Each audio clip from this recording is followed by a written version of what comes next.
After a young priest arrives on an isolated island, supernatural events, incredible miracles, and frightening omens begin to occur. And it turns out that all of this is caused by the blood of an angel, which turns people who drink it into demons. Riley Flynn looks in horror at the girl hit by his car. The man realizes he is guilty because he was drunk, but there is nothing he can do about it. Later, the man freely admits his guilt and goes to prison, where every night before going to sleep he sees the girl he killed. 4 years have passed. Riley's mother, Annie, eagerly awaits her son's arrival in his homeland, a fishing village on Crockett Island off the coast of Washington state, and raises her youngest son, Warren, forbidding him to go to the peat bogs. But the boy wouldn't listen to her lecturing, and having met his friends, he goes to the forbidden place, because no one will prevent the young people there from trying illegal substances and having a great time. They buy the stuff from a local dealer and go to the peat bogs. On the way, the guys stop at a house where Lisa lives. The girl cannot walk. She refuses the offered treat, and the trio goes on their way. At this time, a young man with a huge box locked with padlocks enters the door of the local priest's house. The boys get into a boat and make their way to the far shore of the island. It's already dark, so when they hear a sound of huge wings, the boys mistake them for a giant heron taking off. The peat bogs are also teeming with stray cats that were brought here from the mainland, and they feed on old remains because up until the 1920s people buried their dead right in the yards. And now, when the peat bogs get flooded, those remains resurface. Warren knows this because after storms, all this creepiness washes ashore where their house stands. The boys settle in their usual spot, and after taking some revelatory substances, start telling tales about local ghosts. At that moment, loud cat cries are heard from the bushes, and Warren, shining his flashlight in that direction, sees two burning eyes following them. But they immediately disappear, and the boy forgets about the incident. In the morning, Riley arrives on the island. Annie meets her son and apologizes for his father and younger brother, who could not meet him because they were out fishing. Meanwhile, the ferry is met by a zealous parishioner, Bev Keane, who is concerned about the long absence of Father Pruitt, but the priest is not on the ferry. Meanwhile, teacher Erin Grin undergoes an ultrasound examination of the unborn child, and the doctor assures her that there is nothing wrong with the baby. The women pay attention to Riley, from which they are distracted by the appearance of the doctor's elderly mother, who suffers from dementia. Annie introduces her son to the new sheriff, and the latter greets the boy. The sheriff then wakes up the only detainee, local alcoholic Joe, who came running in the night screaming that a huge albatross was chasing him. The sheriff releases sobered-up Joe, and he walks out to his dog, who has been waiting for his master at the exit all night. Bev, who is passing by, is indignant. The dog is dangerous. It could attack. But they don't listen to her. Meanwhile, Riley and Annie reach their house. The woman shares her problems. There has been an oil spill accident, and now fishermen can only catch fish according to their quota. Naturally, this causes money problems. Previously, hundreds of families lived on the island, but now there are only dozens left. In the meantime, there is a meeting at the school because a storm is coming to the island very soon, and it is necessary to make sure the shelter is ready. The new sheriff calls for it to be equipped in the school, but Bev objects. Everything has been ready in the church for a long time, and there is no need to change anything. All members of the Flynn family finally get together for dinner. Riley informs them that he has to travel to the mainland to check in with the Alcoholics Anonymous, which is one of the conditions for his release. Warren talks about the new teacher, a daughter of an ex. Riley perks up. Is Erin really back on the island? And learns of her pregnancy. Annie announces that their old priest, Father Pruitt, has made the trip to the Holy Land, despite his age-related problems. Warren serves as an altar boy and is aware of the pastor's forgetfulness. Riley disappoints his parents. He has no intention of going to church, which incurs the wrath of his father, a devout Catholic. Meanwhile, Bev notices a light in the windows of Pruitt's house and, upon entering, stares in surprise at the man who meets her. And in the shoreline thickets, attacks on the cats begin to occur. Before going to bed, the father tells Riley that after what happened to him, Annie goes to church every day and prays for him. He asks the boy to at least sit in the pew, for it is very important to his mother. At this time, the new sheriff and his son perform namaz before going to bed. The doctor catches the mother trying to climb to the second floor, and Riley sees Warren climb out the window to go to his friends. At night, Riley as usual sees recurrent dreams of the dead girl and of himself sitting in the boat. The dawn is breaking. The altar workers are preparing for the upcoming church service and notice that the wine bowls are already full. The congregation takes their seats. Bev opens the service, people sing hymns, while the new priest enters the room. Paul Hill has been sent to replace Father Pruitt, who has left and is hospitalized on the mainland. Paul conducts the service and administers communion to the faithful, except for Riley, who has refused to do so. The new priest calls all the parishioners by name, explaining this by Pruitt's stories. Riley decides to accompany Aaron, and the young people reminisce about their past encounters and talk about their experiences. They both vowed not to go back, but nevertheless they are on the island again. Riley lost everything after the accident, and Aaron is separated from her husband. The man admits that he read all about different religions while he was in prison because he hoped to find God, but ended up being an atheist. And here he is of no use to anyone and doesn't know how to move on. In the evening, the storm comes to the island, and Riley sees what looks like Father Pruitt walking along the beach. But when he goes out to look, he finds no one. And in the morning, people find hundreds of dead cats on the beach. The citizens cannot determine the cause of death of these animals, although the sheriff suggests some kind of disease, until he discovers that there is not a drop of blood in their bodies. Riley admits to seeing Monsignor Pruitt at night, but nobody believes him. Later, the man travels to the mainland, while Father Paul holds a service. But the church is almost empty. Of the regular parishioners, there's only Lisa, the mayor's paralyzed daughter. The priest gives her communion, then walks her home, and learns that the girl's mutilation is the result of an accidental shooting by drunk Joe. In the meantime, Aaron catches Bev in the storeroom, from where the woman takes a box of poison, intending to poison the rats, which have become too numerous. And Father Paul comes to Dr. Sarah's house to administer communion to her sick mother. The elderly woman calls him by the name of Pruitt, which her daughter believes is a symptom of the developing dementia. Back on the island, Riley speaks to Aaron. It becomes clear that the two were romantically involved in their early youth. And Annie suddenly notices that her eyesight has improved considerably. In the morning, Father Paul meets his flock at Ash Wednesday, the beginning of Easter Lent. He gives an inspiring speech about the rebirth of the island and the first disciples of Christ, the fishermen. And he reminds them, man must remember that he is dust, and to dust he shall return. After the blessing, the residents gather for the feast. Riley speaks to the priest and again recalls Father Pruitt. He is convinced his eyes did not betray him that night. It was Father Pruitt. Father Paul suggests starting an Alcoholics Anonymous group on the island so that Riley doesn't have to travel so far, especially since there are others here suffering from this evil. The fun is interrupted by an unpleasant incident. Joe's dog dies after eating food off the ground.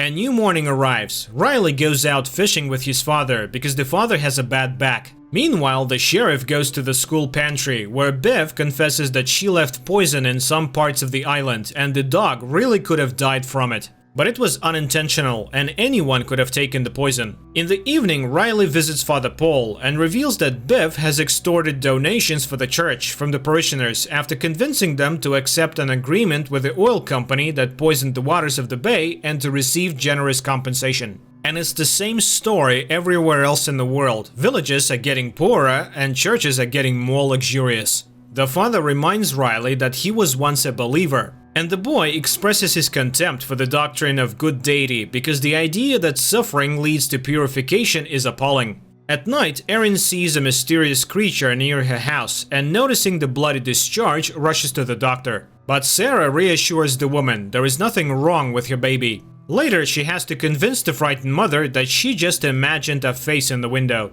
Meanwhile, the dealer passing by an empty house hears strange noises inside. He walks through the door and is attacked. It is morning, and Father Paul, for some reason, takes a particularly close look at Lisa. Then he insists that the girl get up from her chair and come up for communion. And to everyone's shock, Lisa gets up and walks up to the priest. At night, Father Paul enters the confessional and tells himself that he is lying to the parishioners. After all, Father Pruitt was sicker than they thought. And having gone to the Holy Land, the man often fell behind the group. But the parishioners don't need to know that. They will believe that their shepherd is being healed on the mainland and will soon return to the island to witness the miracles that are happening. For after Lisa's recovery, which is perceived by the residents as a miracle, a religious revival begins on Crockett Island. Except that Father Paul himself becomes sick and vomits blood after the accomplishment, which Bev sees. And then the woman notices a newspaper clipping with Father Pruitt's portrait hanging on the wall of the priest's house. The doctor examines Lisa and cannot understand the miracle that has occurred, but her parents strongly oppose her examination on the mainland.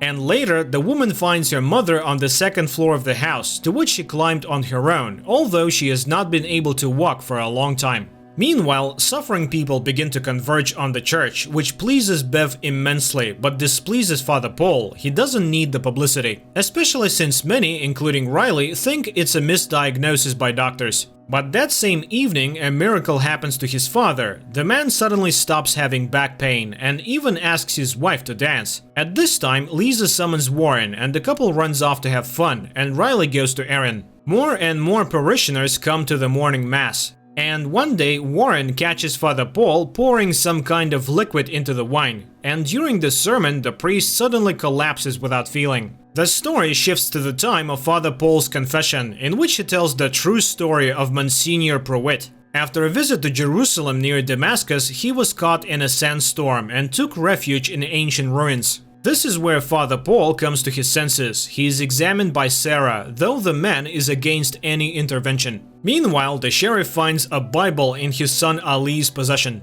And Lisa visits Joe and confesses that she hated him for years for stealing her future, but eventually forgives him. That same day, at the school assembly, the sheriff tries unsuccessfully to convince Bev to stop handing out the Bibles to public school students. Later, Erin confesses that she's intimidated by Bev's confidence in her rightness, and Riley shares with her Father Paul's assignment to write penitential letters to loved ones. That same evening, Sarah's mother begins to speak quite sensibly, much to the doctor's surprise. And touched by Lisa's forgiveness, Joe decides to attend the Alcoholics Anonymous meeting with Riley and Father Paul because he intends to change his life. The men go home, and Joe confesses that he recently buried his sister on the mainland. That same evening, Ali asks for his father's permission to attend the mass. The kid is interested in everything that happens in the church. But the sheriff is against it. They are Muslims. Ali reminds him it's his father's decision, not his. But the father recalls how his dying wife praised Allah until the very last moment. God cannot decide who gets a miracle and who does not. The sheriff turns off the light and jumps away from the window because behind it is a pale face, but the next moment there is nothing. In the meantime, Father Paul collapses in front of Bev and the congregation and dies coughing up blood. The action carries over to the moment when Pruitt takes refuge in the dark cave. He burns matches, trying to make out the room where he is trapped, and suddenly sees two burning eyes. Then he is attacked by a nightmarish creature that sucks his blood and drinks his own blood in return. The priest concludes that it is an angel because when he wakes up in the morning, Pruitt finds that he is young again. So he decided to take his savior with him. He rode ahead, waiting for the angel to catch up with him. And he was very much afraid that the angel would disappear. Here on the island, he hid it from everyone and lied to the parishioners because he was Father Pruitt. The next moment, the priest comes back to life. During a scheduled checkup, the doctor informs Erin that her uterus is empty.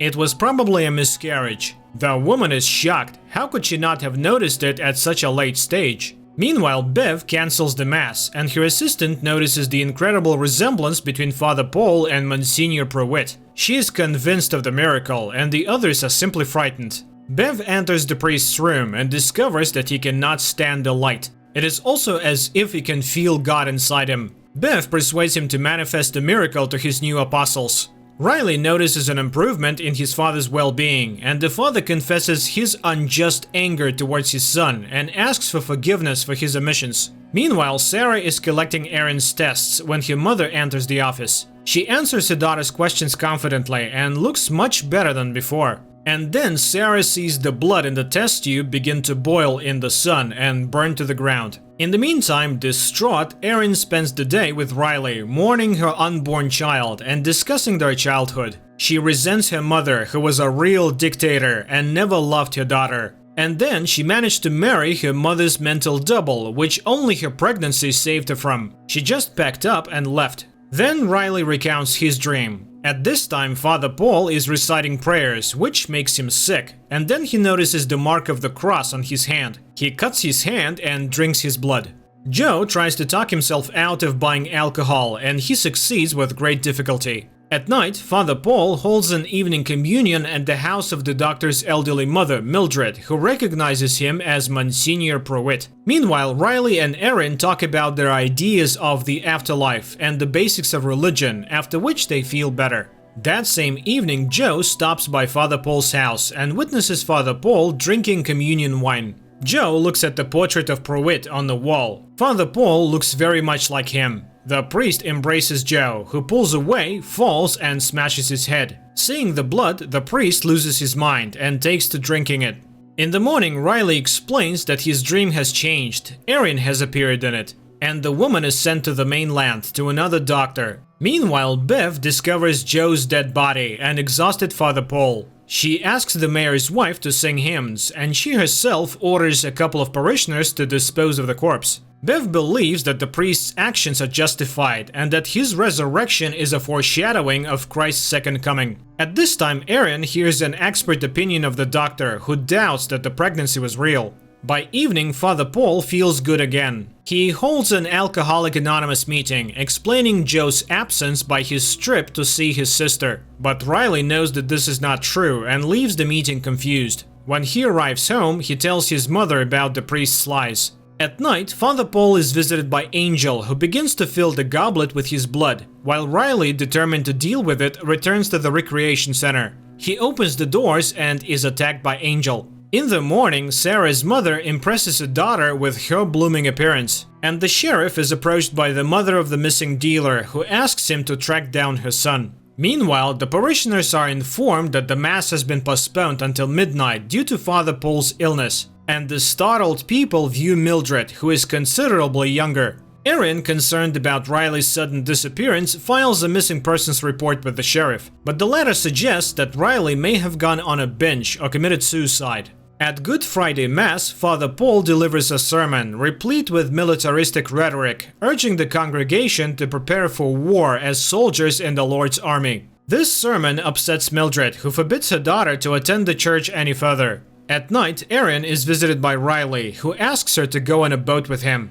The woman agrees, even though she suspects something is amiss. After sailing far from the island, Riley recounts what has happened to him. After Angel's attack, he quickly recovered under Father Paul's care. When Riley tried to go outside, he was burnt and was forced to return and listen to the revelations of Father Paul. The priest is convinced that the angel's blood is a gift from God, and he mixes it into his communion wine to cure the people of Crockett Island of all illnesses. The priest also admitted that he had killed Joe, but according to him, the murder was justified. He also believes that the vampirism traits they both display are the grace of God, which Bev fully agrees with. Father Paul demonstrated to the boy his desire for blood as food, but reassured him that this would soon pass. Nevertheless, Riley is not ready to acknowledge what has happened as divine providence, while the priest reminds him of the fear of all who have seen miracles. Meanwhile, Bev brings Riley the goblet of the congregation's blood, and he drinks it. The priest releases Riley without listening to Bev's objections, for the man's rebirth is complete. Outside, Riley notices how his perception has changed. The colors are brighter and the air more saturated, and he witnesses a conversation between Mildred and his daughter. He visits his sleeping family before heading over to Erin's. Then they head out to sea, where he has nowhere to go. Riley confesses his love for Erin and asks the woman to flee the island. She reciprocates, but at this moment the dawn breaks. Riley sees in the boat the girl he killed in the accident. She smiles and takes his hand. Riley ignites and burns, turning to ash, and Erin screams in terror.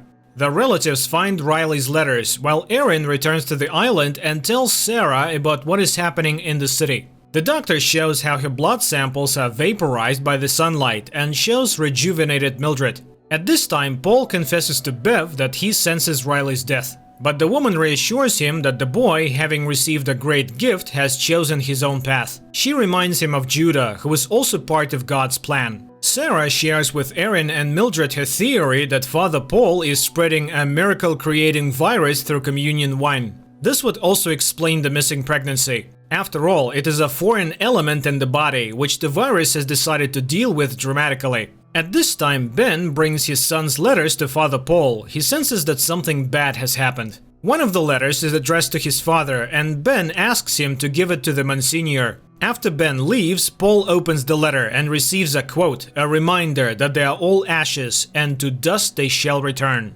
And Erin tries to tell Annie about Riley's death, but the angry woman throws her out, not wanting to believe the terrible news. Sarah informs the sheriff of her suspicions about what is happening in the church, but he refuses to take any action, not wanting to further aggravate relations with the locals, especially since he has already encountered unfair and prejudicial treatment. Erin, Sarah, and Mildred decide to move to the mainland, but find that the mayor has sent the ferries away for repairs, and the fishing boats are almost all in need of repairs. During the night, the power and mobile network go out, which are also shut down by Bev's handmaidens. Erin decides to go to the mass to see the danger for herself. Meanwhile, the sheriff allows his son to attend the midnight mass, and he asks his father to go with him. Before the mass begins, the townspeople make a procession around the island with candles and hymn singing. The service begins with Father Paul confessing to a lie. Then he confesses that he is Monsignor Pruitt. And today is the beginning of a new era for all of them, because holy blood flows in their veins. He calls a parishioner and asks him to drink poison, to die and be reborn.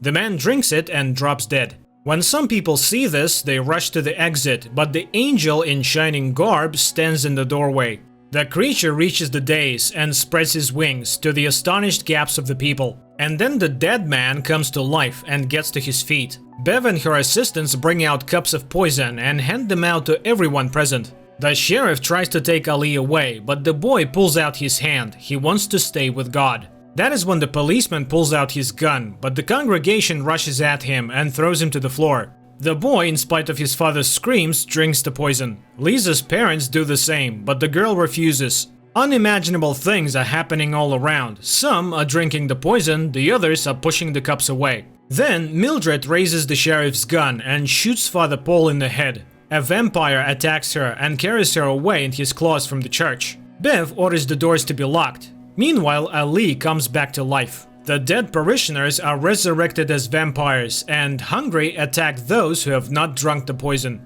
All hell breaks loose with screams and blood everywhere. Ed turns into a vampire, and Sheriff, Erin, Lisa, Sarah, Warren, and Annie flee. But Bev gets in their way. Erin shoots her, after which the group escapes. Father Paul regains consciousness, while resurrected Bev and her assistants send vampires to attack the townspeople who are not present at the church. After the parishioners turned vampires have left the church, Father Paul is resurrected, and disappointed by the outcome of the mass, removes his robes and remains sitting alone on the steps of the altar of the bloody church, looking at Mildred, who has also turned. Screams can be heard in the town. The vampires are killing their loved ones and converting them. Meanwhile, the group of the runaways hide out in Erin's house, pondering over a future plan of action. Warren recalls his canoe, which is hidden on the outskirts of the island, and Erin realizes that the vampires needed the boats for something. She becomes terrified at the thought that some of the monsters might make it to the mainland.